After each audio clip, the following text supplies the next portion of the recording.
ពូហាច់ថានឹងគ្មានអ្វីទេណាម៉ាអត់ទេខ្ញុំគិតថាគាត់មានបញ្ហាខ្ញុំឃើញតបភ្នែកគាត់ជាមនុស្សចម្លែកថ្ងៃដែលឯងរៀបការជាមួយបិសាច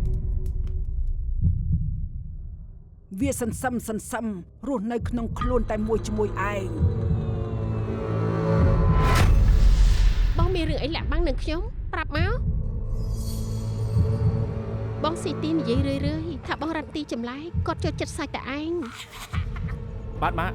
នៅផ្ទះដាច់ភ្លើងតាំងតែពីព្រឹកម្លេះឆាប់ត្រឡប់មកផ្ទះវិញ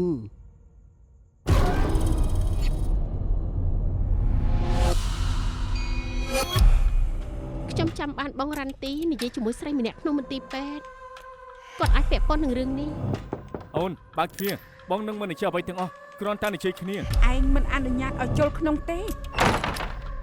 តែខ្ញុំមិនចង់ឲ្យមានអ្នកស្លាប់ក្នុងគ្រួសារខ្ញុំទៀតទេអ្នកគ្រូ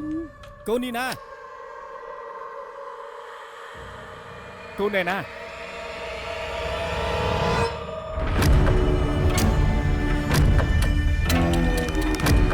នាងរៀបការនឹងគេអស់មួយជីវិតហើយរ៉ាន់ទីហើយនាងជានារីដែលត្រូវជ្រើសរើសជាកូនក្រមុំបិសាច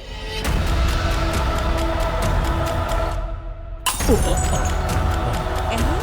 បែកបាត់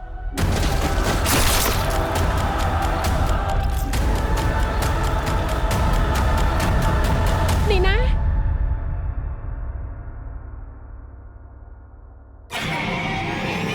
កូនក្រមុំបិសាចសន្ធិដ្ឋ